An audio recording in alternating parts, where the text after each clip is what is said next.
Foundation's Citizen Science Coordinator. This is our third lecture in our spring lecture series.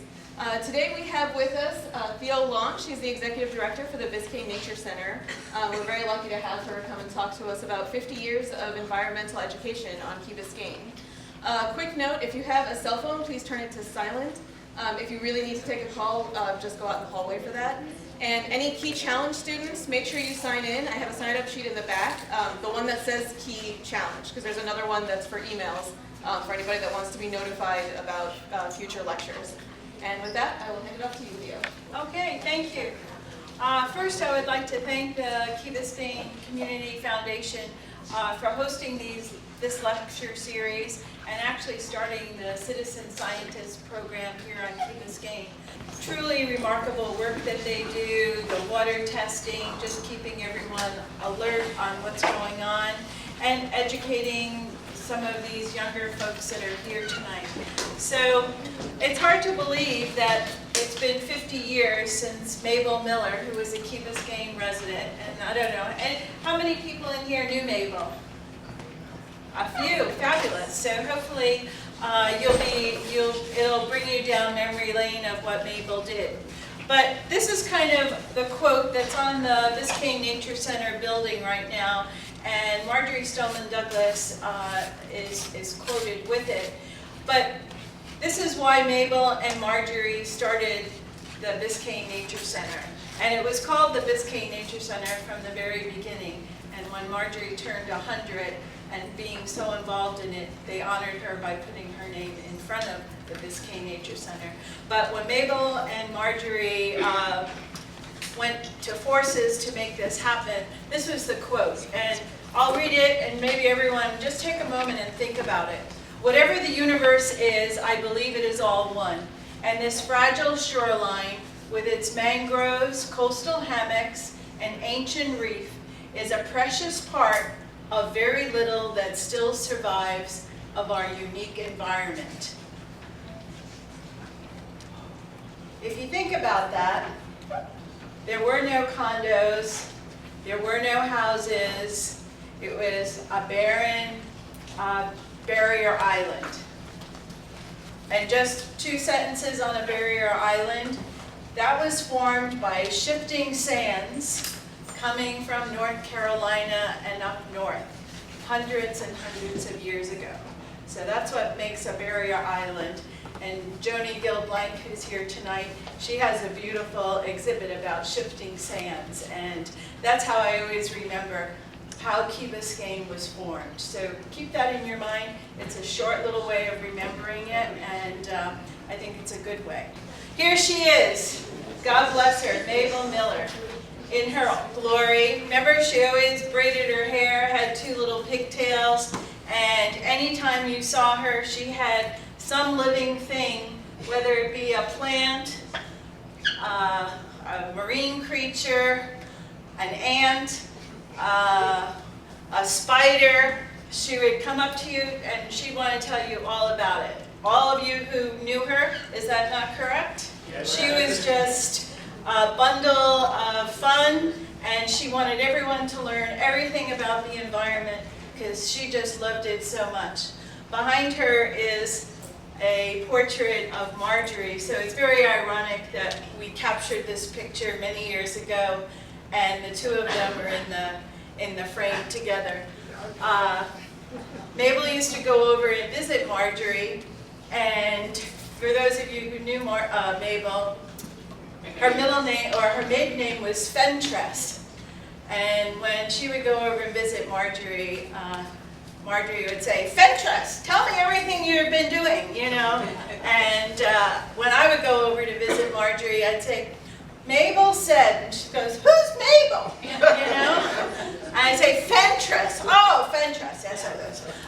Yeah, tell me what she's been up to. So they go back, way back, apparently. Probably before Jay, who is Mabel's husband.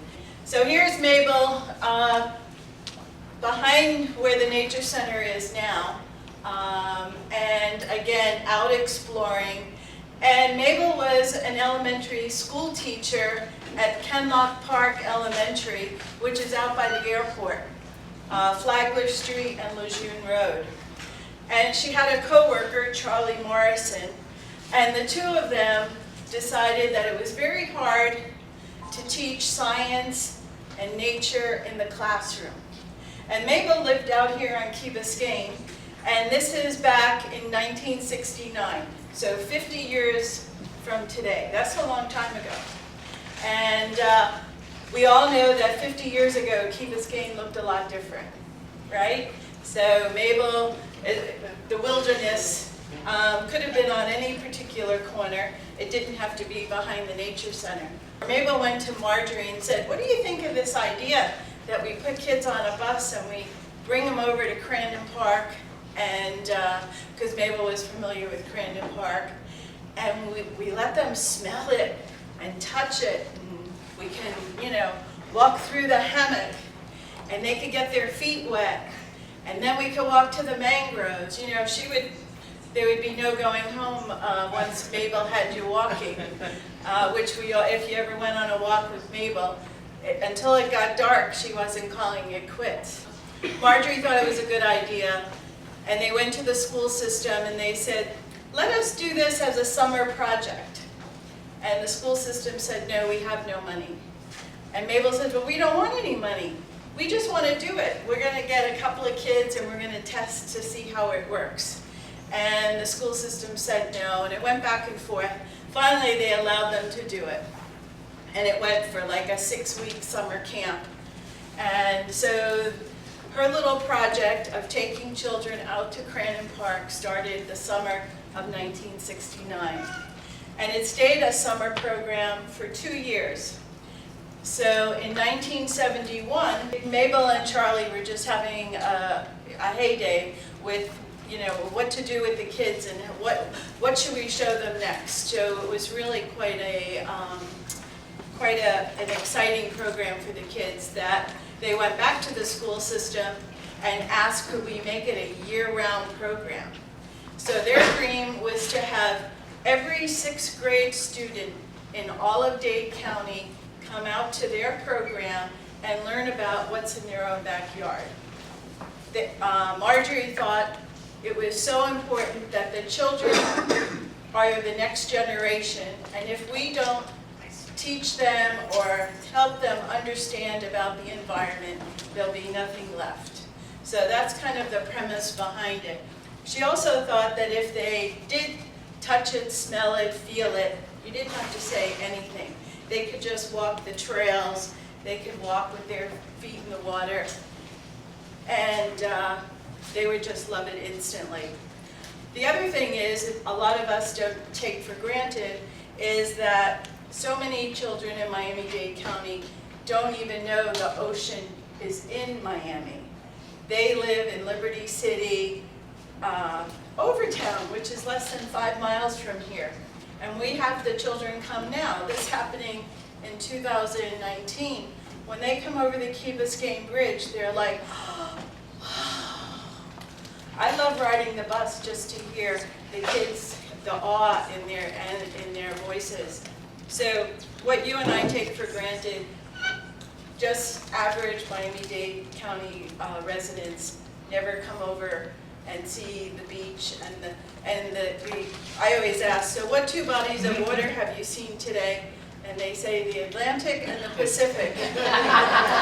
So here's another picture of Mabel with the students dragging the nets in they never heard of Biscayne Bay, but they think they've so we're still doing the same program where we drag the nets in the seagrass beds and we capture starfish, pufferfish, crabs, shrimp. We look at them, learn what role they play in the ecosystem, and then we release them. So it's basically a catch and release program. And when Mabel started the program, they gave her a little storage area in the kayak concession stand. Back then, 50 years ago, they were selling hot dogs and hamburgers back there. And she put 2 fish tanks, and we collect some of these and we keep them in the aquarium so that other children who don't get to go on the hands-on program could see them another time. We rotate them in and out. So Mabel had three fish tanks in the backside of the hot dog stand, but they were still doing the same catch and release program. After they turned it into a year-round program, they had the dream, like I said, that every 5th grade student would come through this program and learn about what's in their backyard. And Marjorie Stoneman Douglas was friends with Trip Russell, and you see the top picture up there. They were going to have 3 clamshell classrooms so that 3 groups of children could come every day, and they did the mathematics, and that would have allowed all of Dane County to come to the program. What I loved here, the center will help the island assume an important role in the study of our barrier island environment. So this is what was in the Islander News way back in 1969. Here she is again. She's pointing out different dune foliage, and she's calling it a special place. Why it's in Crandon Park and not in Matheson Hammock Park or some other park in Dade County is we have all of the ecosystems there. So we have the dune system, we have the seagrass beds, we have the coastal hardwood hammock, and we have the mangroves. We do have the fossilized reef, which is not a local ecosystem, but that's another special treat that we have at the north end. And basically the only thing we were missing were the pineland rockland. When we built the new building, we put a few pine trees by the center. And you all know that when Hurricane Andrew came, it took away all the Australian pines. So that isn't really what you called a pineland rockland. So anyway, so here's the beginning way back when. The fellow with the striped socks is Charlie Morrison, I think. And the children, again, they put life jackets on, they got nets and buckets, and they're off to do an exploration. So you'll see pictures later on. Looks identical today, not much has changed. And it's very hard to believe that in 50 years you can still be doing the same program, but it's still something new to new customers. So, you know, we really didn't have to change the program, and you have to give Mabel credit that they designed such a fabulous program for the mangroves, for the seagrass beds, and for the hardwood hammock, that it's just a jewel, and people are still enjoying it today. So then, you know, they were in the hot dog stand for quite a few years, and then they got the bright idea to move over to Key Biscayne Elementary School. So the children left their school, went to Key Biscayne Elementary School, then they got back on the bus and went to Crandon Park, and then went back to the Key Biscayne, and then they went to, it was like a logistic nightmare. So Marjorie and Mabel, they got a portable classroom delivered there. And anytime Mabel needed anything, she dressed up Marjorie and brought her down to the school board. And Marjorie stood there with her stern voice and said, "This is what we need for the children and the future of Miami-Dade." It also helped for the county side that she was good friends with Hardy Matheson, who was a Dade County commissioner at the time. So Marjorie had all the connections, and Mabel had all the bright ideas. So they were the magic duo of how to get things done.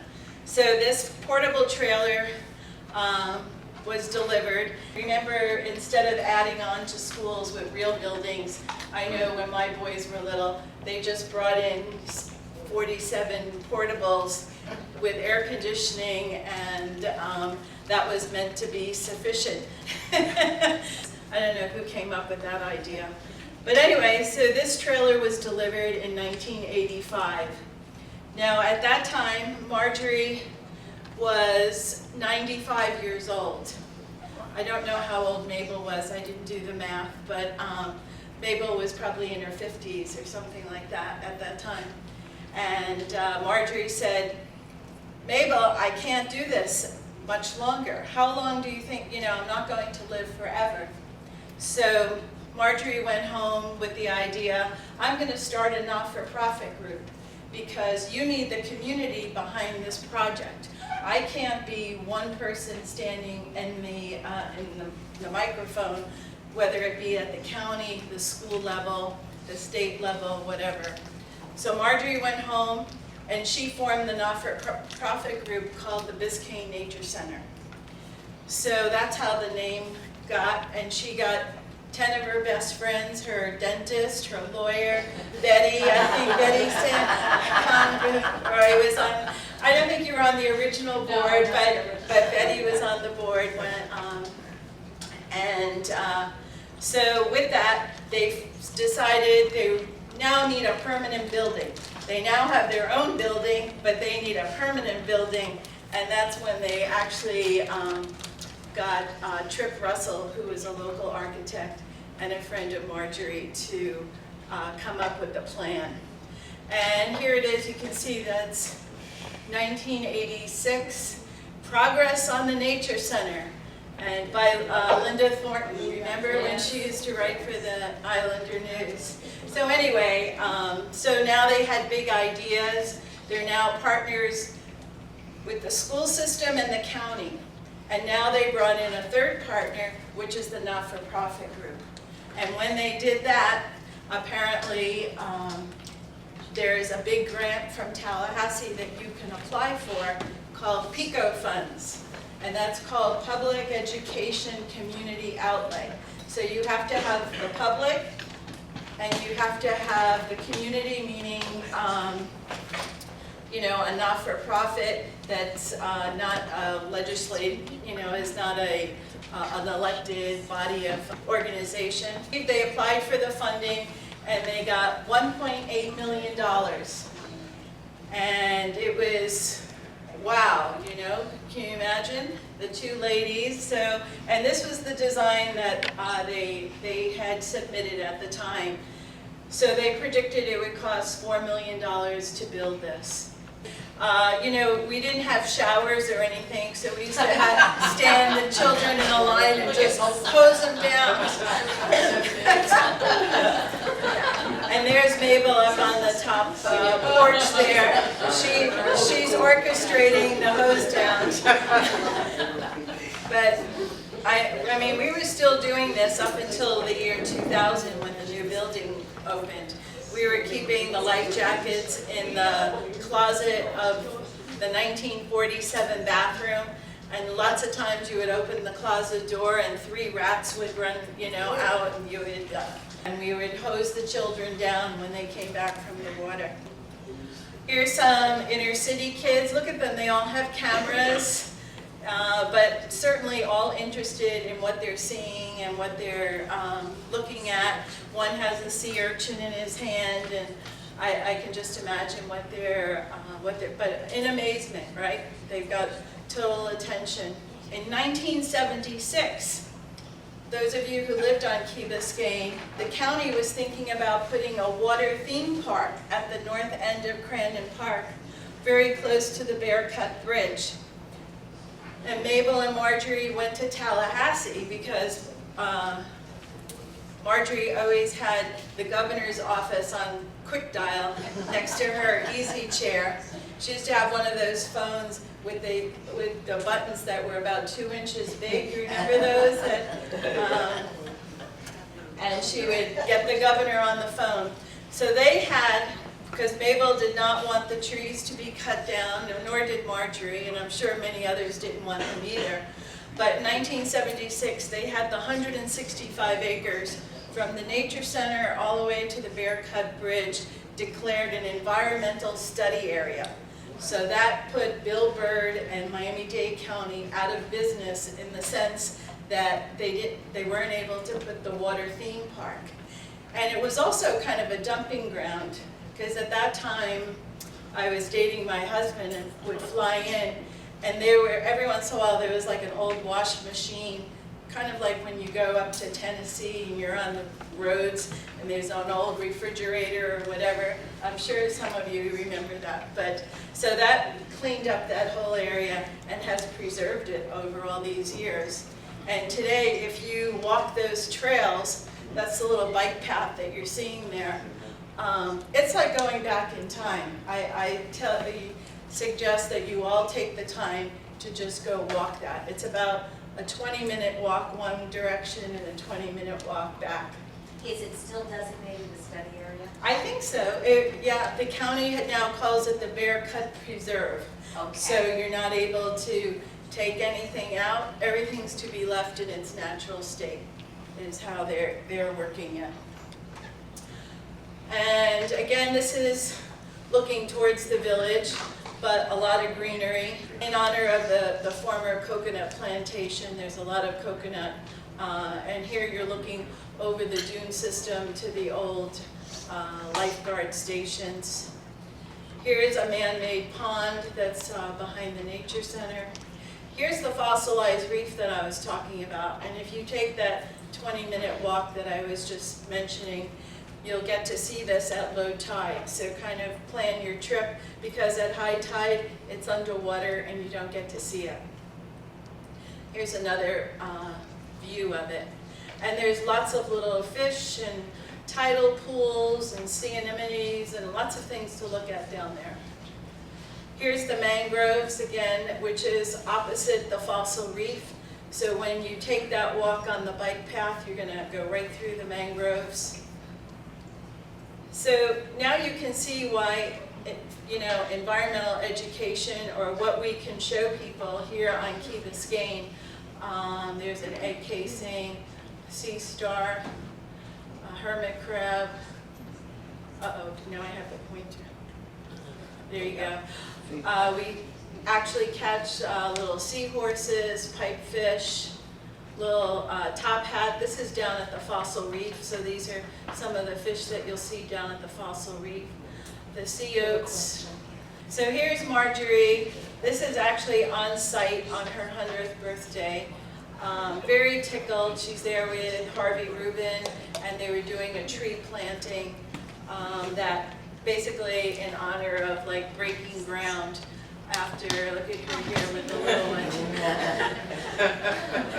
Yeah. Here she is with Sharon Richardson, and just delighted that, the county has bought into this, the state has bought into it. Her little not-for-profit, Bill Sadowski, who was, I think, the right-hand person to Lawton Childs, he became the first president of the Biscayne Nature Center. So we get the PICO funds, and we were talking about this earlier with Betty, and it's 1987, right? Marjorie starts the Nature Center, the not-for-profit in 85 with Mabel. 1987, what comes along? The Lipton tennis. And we're in a trailer, and our dear friend Bruce Matheson says there'll be no more building in the park. Not an ant hill, no building in the park. And we spent a year, and that's kind of when I got involved in the center. I spent a year in the back office of Crandon Park trying to negotiate with Bruce Matheson, which was not easy. And Betty was around, and Mabel was also in. Remember, they were cutting down all the trees in the median strip to get ready for this new stadium, and that was a fight as well. And it's very ironic that the tennis tournament started today, but up at Hard Rock Stadium, or it started yesterday, and it got rained out. But anyway, so we got stopped dead in our tracks. We have $1.8 million, and Bruce is telling us, you're not going to build anything, no way, no how, we're stopping it. And somehow, I don't know, I always joke with him, I said it was one stubborn Irishman to another, and we convinced him that, because he said, just go to Mast Academy, there's not going to be a school because he thought Mabel was a teacher, Charlie was a teacher, there were 6 teachers. And we also had, anyone here know Marge Lundstrom? Remember, she used to lead the programs at the Nature Center, and she and her husband also lived on Key Biscayne. But, so we were able to win over Bruce Matheson, to make a long story short. But he only wanted the building to be 3 times the trailer, because he said, you're already doing 1 group in the trailer, so if you wanted, if your other building that was the 3 clamshells was going to do all Dade County students, I'm only going to allow you to have 3 times the trailer. A trailer is 800 square feet, so 8 3s are 2,400 square feet, and most of you all here live in bigger homes than 2,400 square feet, so it was quite tiny. But luckily the county came in and helped us, and they, because over the years in dealing with Bruce, and they were like, no, we really want this to happen. So they came in and said, we want a visitor center in Cranon Park. And Bruce couldn't tell the county no, because basically it's county land now. And so they built half the wing of the Nature Center, and the laboratory classroom that you now visit is 3 times the trailer. And now we have, as you all know, a beautiful complex. And just, we're still fighting to get our signs back on the boulevard with the county. I think there's half of one now, but the rest. But again, just look at how beautiful it is. And I think Key Biscayne is really lucky to have this resource on Key Biscayne. At the Nature Center, we only talk about what's in your own backyard, which is all of Key Biscayne. So that's the idea of environmental education on Key Biscayne.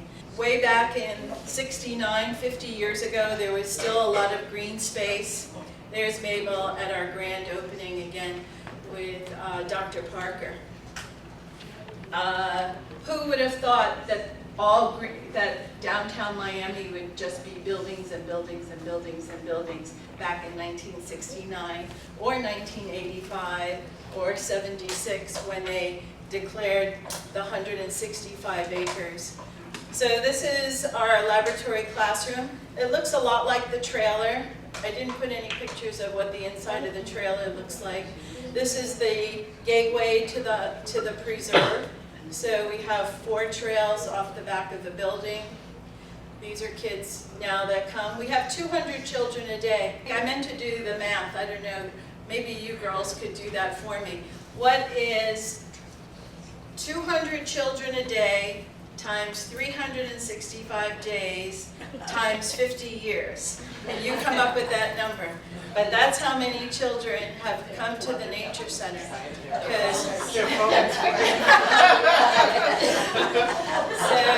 So children of all walks of life come, and here they're exploring and just having a great time right here on the Key. When I was raising the other, the $1.8 million was a matching grant. You had to match, it was 100% match. And when I went to the top 100 companies and the top private companies here in Miami-Dade County, I met a lot of students or grown men down on Brickell that, were big, working for big companies.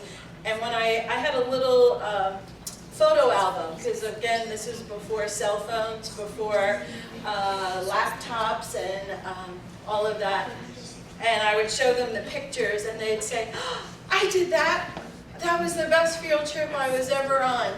So believe it or not, the children remember it. We keep the group small so everyone gets undivided attention, gets to ask all the questions that they want to ask. Just a fabulous day. There you go. They're learning about plants, plant ID. Again, what's in your own backyard, They're bird watching. They're looking onto some firebush. We have a program that they use portable cameras and capture what they're seeing. During summer, we even do yoga with the kids. And again, they're outdoors. Sometimes we get a lot of children's a survey. We ask them, what did you like best? What didn't you like? And so many of them said, I just like being outdoors. And some of us, you know, us older folks, we lived outdoors growing up as children. Here they're doing beading with Beading Judy. Judy Colson comes to the center, does art. Their interpretation of what they saw. They're painting some Aboriginal art downstairs. Little one very proud of his fish that he, yeah. So we branched out. Marjorie Stoneman Douglas was a writer, and we decided that Oh Miami comes to town every year in April. April is Poetry Month. And I don't know, one evening I got the bright idea, why don't we team up with Oh Miami? Because Marjorie was a writer, and we teach some of her poetry to the children. So we came up with the Marjorie Stoneman Douglas Biscayne Nature Center Annual Poetry Award. So it's going to be a perpetual trophy that will go on for years and years and years. And it's another, I think, feather in the cap for Key Biscayne. It was the fellow, here's one of the students writing her poem. So they go out, they explore nature, and then they come back and write down their words. And some of the poems are just unbelievable. We'll have to get them. We also brought in the arts. Nature and art kind of go hand in hand. So we do plein air painting with different instructors. Here's Jackie Roach, who's our teacher right at the moment for the Tuesday art classes. And on inclement weather, here they're down by the cabanas. They're just having a great time expressing themselves and enjoying nature. Here's an interesting story. Isabel Crome, her husband, the Crome Avenue down in Homestead is named after them. And they came into Miami in the early 1900s with Flagler and the railroad. And I got a call one day, and she had passed away. And her son said, I would like to give you my mother's seashell collection. He said, but you have to come in a big truck. And I was like, okay, a big truck. So my husband and I went, and she had over 200 cigar boxes, which you'll have to come to the center to see this. This is like looking at jewelry. But it sat at the Nature Center in all the old cardboard boxes, and just this past summer, we took it on as a project, and we went through all 200 of the boxes. And she found all of these shells in bare cut in like the 1947. So you must stop by and see this. She has the same species from tiny, tiny to as big as probably it could get. And people who stop by and see this tell me it's remarkable because half of these shells aren't on Key Biscayne any longer. And I'm very grateful that we were able to put the exhibit together. But again, another tribute to Key Biscayne and, you know, part of your history. We also gave the exhibit room a little bit of a facelift, but still have all the local fish for everyone to take a look at. There's some of our residents right now. And we try to identify everything for everyone. We have a lot of skulls and little animals for the kids to look at. Talk about sea turtles. There's the picture that you saw with Mabel in front of it earlier, a little tribute to Marjorie. Here's some of Jackie Roach. We have 6 artists a year. This is our gallery and exhibit room, our little gift shop. And this summer we did a big landscaping project where 20 years ago we had planted 3 huge gumbo limbo trees, or many gumbo limbo trees, but we selected these three because they were close by. So we had flying trees, and all we did was root prune them, lift them up over the row of plants that, if we go back to the other, there were no plants there at all. So all of this foliage we replanted 20 years ago, and we've made a garden within a garden. So another nice place to come and read a book or do your your cross stitch. This is our courtyard where everyone, and we're going to close with Mabel and Marjorie. A group of us ladies got together and we had Frida Schumi, a local sculptor. She made the sculpture of Marjorie, and she basically donated her time to do that. And Marjorie, when she was alive, she wanted herself on the bench so that people could sit and talk to her. And we were very lucky. This picture was taken at the Nature Center. Again, our dear friend Bruce Matheson, when he heard that Marjorie's sculpture was going to arrive in Crandon Park, he called me and said he was getting a court order and I had 24 hours to get Marjorie out of there, which was very depressing. I was crying, and then I called the committee, who are all friends of Biscayne Bay Yacht Club, with him, and he didn't care. He was determined there will be no memorializing anyone in Crandon Park.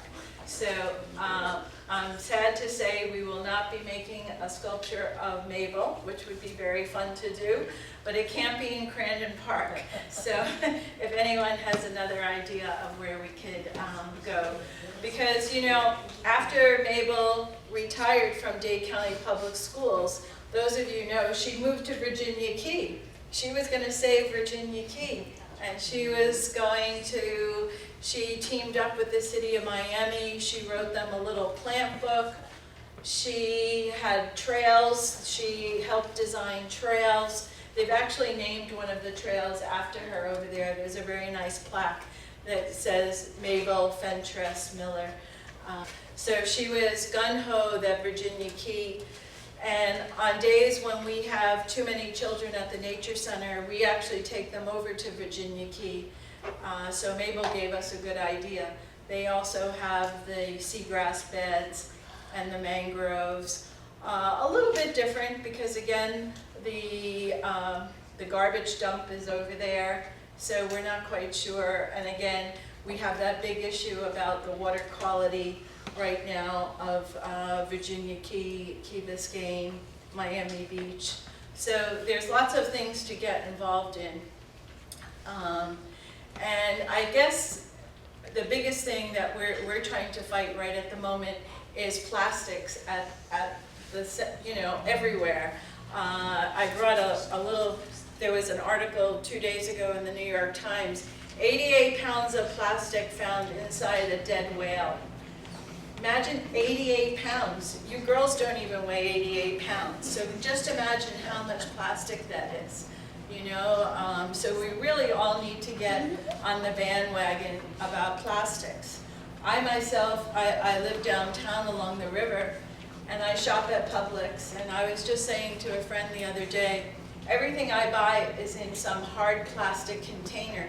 I just came back from a trip in Australia, and I bought some lovely little cotton bags that you could put your fruit in, or your lettuces, or any of that, because all of this plastic, 88 pounds inside a whale, or some of these fish that you're finding, the plastics never go away. And I know that people are tired of hearing that, and please don't take away my plastic bags, but we really need to be thinking about that. It's going to harm all of us, because it's going to go up the food chain, just like the red tide over in the West Coast.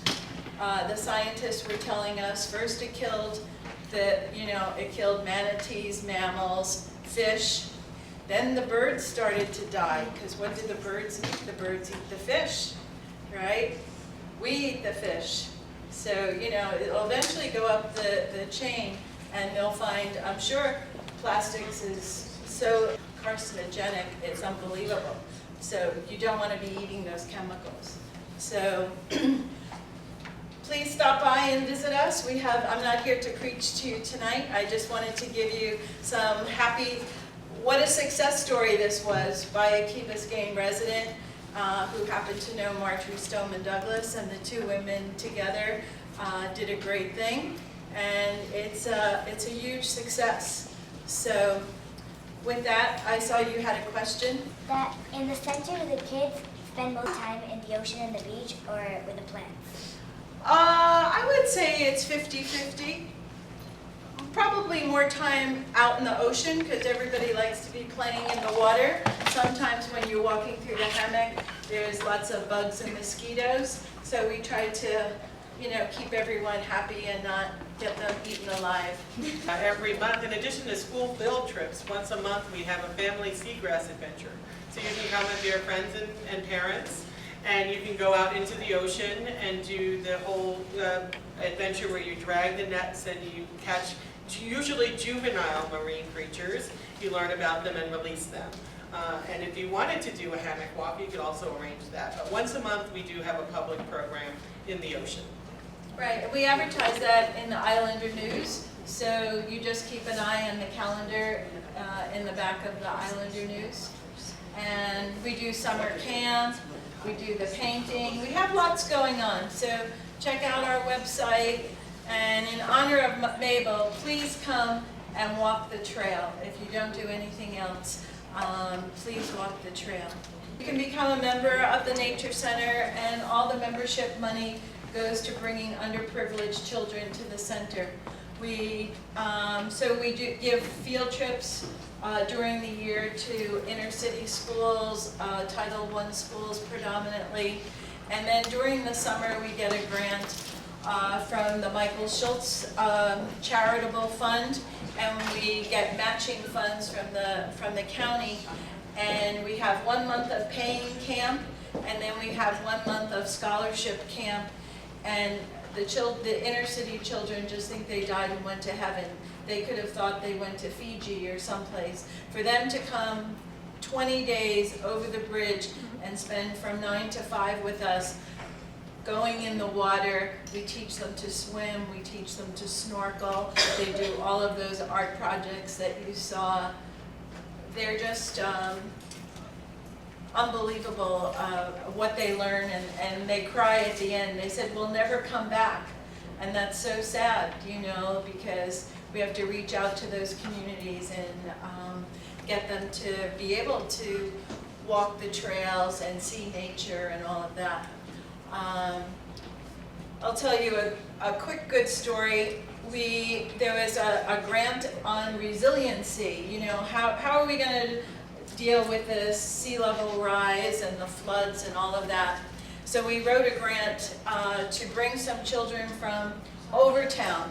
Overtown is one of the lowest low-lying areas, and the bay will just flood all of Overtown under I-95. So we went to Gibson Charter School, and we're doing a program with them where we met with them 16 times. We went to the school 8 times to do a lesson about resiliency and sea level rise, just so that they get familiar with it. They're 5th and 6th graders. In their lifetime, water is going to be in Overtown. And we decided now to invite that particular school to our summer camp. So we've now had 16 lessons with these children, and now they're going to come and spend a month with us. And I myself, as an educator, I'm going to be tickled to follow these children and see what kind of an impact we have had on their lives, because they're 10 and 11 years old now, and just to keep in touch with them if I possibly can, I'm not sure how yet, I have to figure that out, but just to see how we've impacted their lives. And I think I've met a lot of people whose lives we've impacted since Mabel first started this in 1969, and I'm sure maybe some of you already know those people. So with that, any other questions? Yeah. Where is the sculpture now? Oh, it's at Fairchild Tropical Gardens. I'm sorry that I forgot to say that. Okay. So after we couldn't keep it, We have it on permanent loan to Fairchild, and it's over near the Butterfly Pavilion, and where you have lunch there, they have her sitting. So you can go down there, and at least someone is seeing her and someone is sitting next to her and being inspired. So better than it being in storage someplace. So we've sacrificed, and you know, where there's a will, there's a way, right? And Theo, I believe the young ladies have the answer to your Oh, how many children question. have come to the center? Yeah, tell me. Say it nice and loud. We don't want to pronounce. Oh, you don't know how to read the number? Okay, so it's 3,650,000 children. 3 million in 50 years. That's, in grants we say over 1 million children have come through the program. But, yeah, I never, well, yeah, and I wanted to, yeah. But there's, yeah, a few holidays in there that we're not. But anyway, it's a good number. Betty, yeah, Betty Sim Conroy used to be on our board of directors for many, many years. Yeah, Betty, so. In the beginning, but just for interest, how are you funded? Through grants and donations. So the county doesn't give us any money. In fact, we pay the county. Every dollar that we get, we have to give them 20%. Wow. So every month we write them a check. And that's also thanks to Bruce Matheson. In the master plan, he came up with that idea that anyone who's running a business, I mean, this is hardly a business, but you have to give the 20%. But you're not-for-profit, educational, how can you possibly It be doesn't, business? he's yeah.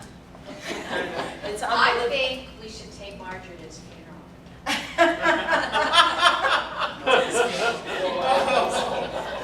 Yeah. Yes. When did all of this start? Like, when did everything start? For this particular program, 1969. So that was 50 years ago this coming summer. Yeah.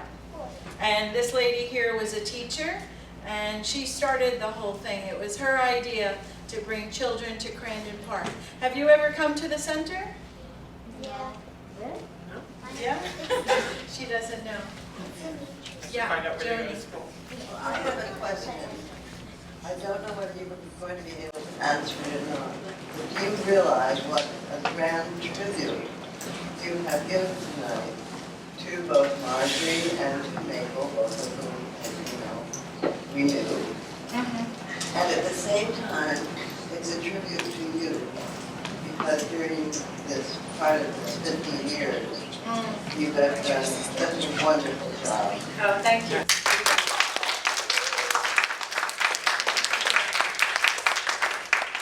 It's a labor of love, because, yeah, I mean, I got involved through the Junior League of Miami.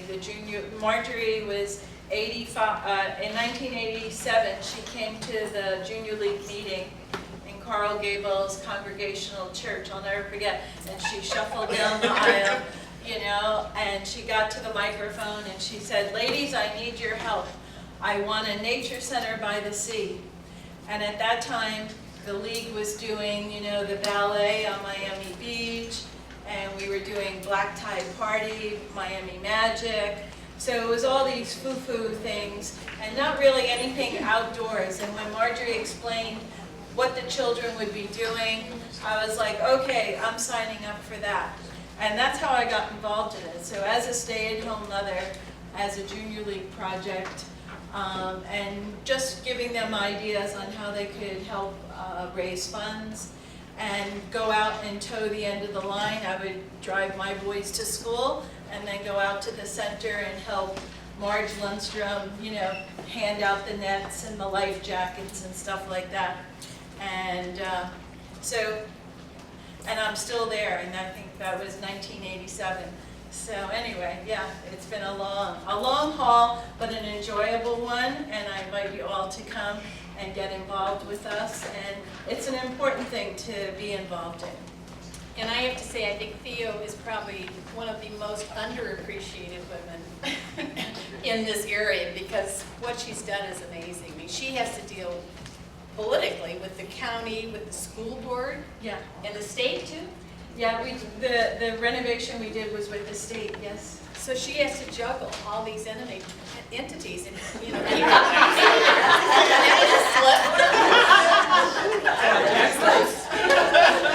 But anyway, I really wish that more people on the Key even knew that they're there. Some people don't even know the Biscayne Nature Center exists. So all of you here tonight, talk it up. Tell everybody, because it's a precious jewel. We're very lucky, and we're lucky to have Theo. It wouldn't be what it is today without her, for sure. Well, thanks.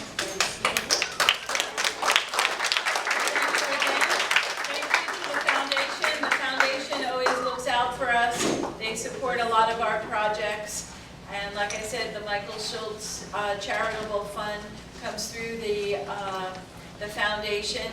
And that's been going on now, I think, 18 years, is it? 18 years the Schultz family has been sponsoring children. And for those of you who don't know that story, Michael Schultz was a Key rat. He grew up on the Key. He became a chiropractor. He went to Cuba on a vacation and got killed in a car accident. So the family and his friends were devastated. He was 30 years old. So the theme of their camp is for these underprivileged children to come to Key Biscayne and become a Key rat, and to do all the things that, you know, kids on the Key do. They swim, they snorkel, they do boating, they go to the top of the lighthouse, they swim at Cape Florida. So from soup to nuts of what a Key Biscayne child would do, we do with those campers. And they just love it, and the family and Michael's friends just get the biggest kick out of coming and seeing the children and just asking them questions. What was your favorite thing? And it really touches your heart. So there's lots of good things that you can do for the center. And Mrs. Schultz, you know, when she and I got together, she was devastated. And I said, well, I'll just do whatever you would, you know, whatever you're comfortable with. And look at how it has evolved into an 18-year good thing that some, you know, Key Biscayners are doing for, and the children come from all different neighborhoods. We've had them from Naranja, Overtown, Liberty City, the migrant workers from Homestead. So each summer I try to pick, you know, from a different area. So we're not always taking, we did have the MCI kids, I think 2 different summers with Chief Press. So we teamed up with the sister cities 2 summers, not necessarily in a row, I don't think. But anyway, yeah, good things are happening and can happen. So if you have any good ideas for us, give us a call or stop by. We need Mabel and Marjorie to deal with Ultra. Yeah. Well, Marjorie had a great saying: when you know you're right, there's no need to compromise. So keep that in mind. You know, she fought for the Everglades and fought for the Everglades. And when people would tell her, "Oh, thank you for saving the Everglades," she would scream at them and say, "It's not saved yet." And she's right. It's still not saved yet. So you can't give up, and that's the secret to success, is not giving in to compromise. And Myra will attest to that, right? With the ball playing fields, how many things have we been through? And never ending, but we will succeed. If at first you fails, try again. Right. And that's what we have to do. And thank you very much, Theo, for what you do to make this a special place. You make Miami a special place. And we would have a big, big void without you. Thank you for what you thanks. do. Yeah. And Blanca Mesa sends you a big thank you. Yeah. She just texted me. Oh, I told yeah. her I was. Yeah, right. She and Mabel became very good friends, and Blanca worked on Virginia Key. I mean, you know, the story continued after Mabel saw that the Nature Center was up and running. She then was, let's start one over there, you know. So. Now, are you all documenting anything to Ultra, whether you have any impacts? Well, we are. We canceled all programming for the weekend because we figured no one could get to us. So that's our first impact, that we canceled. And then we'll see the impact to the environment like we're all talking about. So perhaps the following week, all the fish are going to the Bahamas. Because they can't handle the boom-diddy-boom-diddy-boom, you know? We may want to put our galoshes on and all take, go hiking on Virginia Beach Yeah, and document. yeah, so. Yeah, it's, this, right, I don't know, it's hard to predict what will, but just from all the metal that I see going up is unbelievable. Yeah, the staircases, they're going through an awful lot of trouble to make one concert happen, so. With that, well, thank you again for everyone for coming out. I hope I entertained you for I was going to say Tuesday night, it's Thursday night. So again, thank you, and please come visit us.